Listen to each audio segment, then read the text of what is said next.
Hello बच्चों, तो finally कक्षा 10वीं हाई स्कूल द्वितीय परीक्षा 2026 विषय सामाजिक विज्ञान एवं सोशल साइंस 14 मई का असली वाले पेपर लेकर आ चुके हैं, वो भी पूरा सॉल्यूशन के साथ है। तो बच्चों आपको बिल्कुल भी टेंशन नहीं लेना है। आप वीडियो शुरू से लेकर लास्ट तक वॉच करते हैं तो 100% गारंटी है कि आपके सोशल साइंस में 75 में 75 नंबर आने वाले हैं। तो चलिए बच्चों, बिना टाइम वेस्ट किए सबसे पहले आप देख सकते हैं पेपर का फ्रंट पेज आपका कुछ इस टाइप का होने वाला है।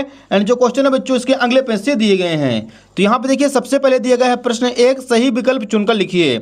इसका पहला क्वेश्चन है नेपोलियन का इटली पर हमला हुआ था। इसका आंसर हो जाएगा ऑप्शन नंबर आ 1797 में। सेकंड क्वेश्चन देखिए बच्चों, गांधी इरविन समझौता हुआ था। इसका आंसर हो जाएगा ऑप्शन नंबर आ 5 मार्च 1931। अगला देखिए तीसरा क्वेश्चन है निम्नलिखित में से कौन सा वक्तव्य बहुउद्देशीय नदी परियोजनाओं के पक्ष में दिया गया तर्क नहीं है। इसका आंसर हो जाएगा ऑप्शन नंबर सा बहुउद्देशीय परियोजनाओं से बृहद स्तर पर विस्थापन होता है और आजीविका खत्म होती है। क्वेश्चन नंबर 4 के लिए चलते हैं अगले पेज पर। यहाँ पे देखिए फोर्थ नंबर है इनमें से कौन सी फलीदार फसल है। इसका आंसर हो जाएगा ऑप्शन नंबर आ दालें। पांचवा नंबर देखिए निम्न में से कौन सा उद्योग दूरभाष कंप्यूटर आदि निर्मित करते हैं। ऑप्शन नंबर बी हो जाएगा इलेक्ट्रॉनिक। और छठवां क्वेश्चन देखिए निम्न में से कौन सा राज्य हजारी विजयपुर जगदीशपुर पाइपलाइन से नहीं जुड़ा है। इसका आंसर हो जाएगा ऑप्शन नंबर बा महाराष्ट्र। तो बच्चों यहाँ पे क्वेश्चन नंबर फर्स्ट जो अपना पूरा कंप्लीट हो चुका है। क्वेश्चन नंबर सेकंड के लिए मूव करते हैं अगले पेज पर। यहाँ पे देखिए बच्चों प्रश्न दूसरा है रिक्त स्थानों की पूर्ति कीजिए।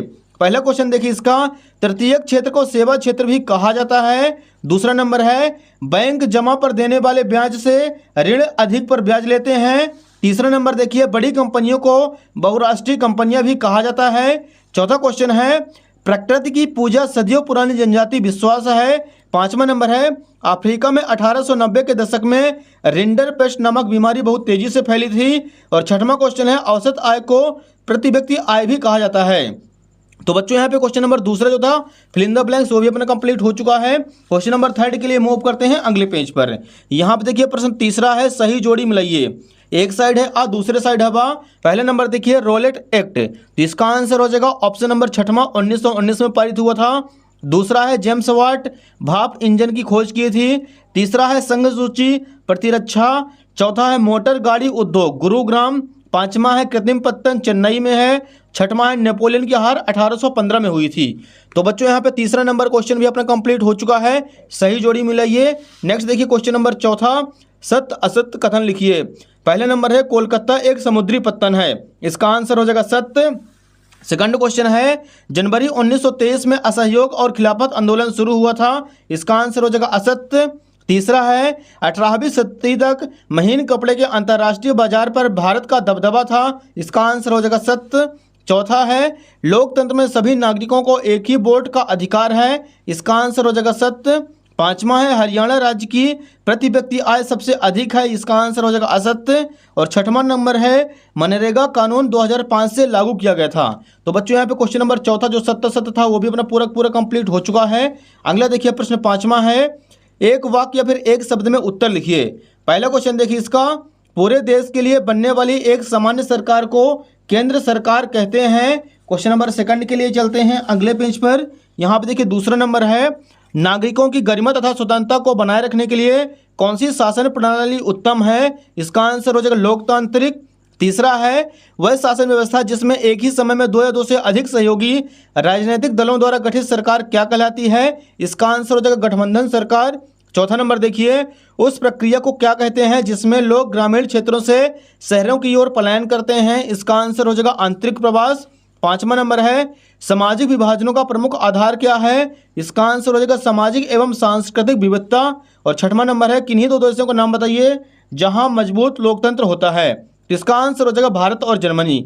तो बच्चों यहाँ पे क्वेश्चन नंबर जो पांचवा था एक वाक्य में उत्तर वो भी अपना पूरा कंप्लीट हो चुका है। इसका भी आप लोग फटाक से स्क्रीनशॉट ले लीजिए। नेक्स्ट क्वेश्चन देखिए बच्चों छठवां नंबर है भारत देश का कितने प्रतिशत व्यापार समुद्रों द्वारा होता है। तो यहाँ पे लिखना है सबसे पहले आपको उत्तर क्रमांक 6 और ऐसे बॉक्स में पैक कर देना है। भारत देश का 95% व्यापार मुद्रा रूप से 68% समुद्रों द्वारा ही होता है। तो हो जाएगा बच्चों क्वेश्चन नंबर छठवां कंप्लीट। इसका आप लोग फटाक से स्क्रीनशॉट ले लीजिए। नेक्स्ट क्वेश्चन के लिए मूव करते हैं बच्चों अगले पेज पर।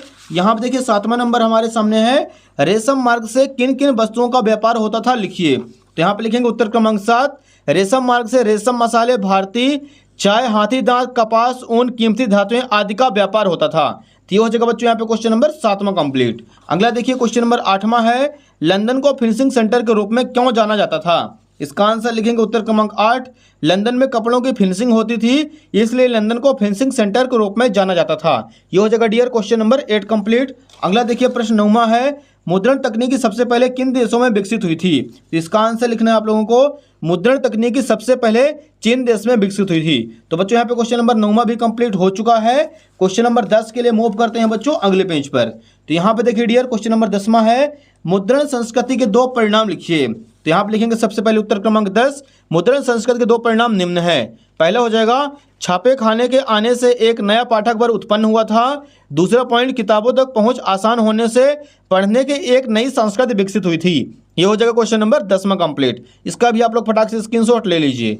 अगला देखिए क्वेश्चन नंबर 11 है, द्वितीयक क्षेत्र की कोई 2 विशेषताएं लिखिए। तो यहाँ पर लिखेंगे उत्तर क्रमांक 11, द्वितीयक क्षेत्र की 2 विशेषताएं निम्न है। पहला हो जाएगा लोहे से मशीन बनाना, दूसरा कपास से कपड़ा बनाना। तो ये हो जाएगा क्वेश्चन नंबर 11 कंप्लीट। नेक्स्ट देखिए बच्चों क्वेश्चन नंबर 12 दिया गया है, 2 बहुराष्ट्रीय कंपनियों के नाम लिखिए। तो यहाँ पे लिखेंगे 2 बहुराष्ट्रीय कंपनियों के नाम निम्न है। पहला हो जाएगा टाटा मोटर्स, दूसरा हो जाएगा इंफोसिस। नेक्स्ट देखिए क्वेश्चन नंबर 13 है, जैव संसाधनों के नाम लिखिए। तो इसका आंसर लिखेंगे बच्चों यहाँ पे, जैव संसाधनों के नाम निम्न है, मनुष्य, वनस्पति, मछलियां, पशुधन आदि। तो हो जाएगा बच्चों क्वेश्चन नंबर 13 कंप्लीट। अगला देखिए बच्चों प्रश्न 14 है, जलोढ़ मिट्टी की कोई 2 विशेषताएं लिखिए। तो यहाँ पे लिख देंगे उत्तर क्रमांक 14, जलोढ़ मिट्टी की 2 विशेषताएं निम्न हैं।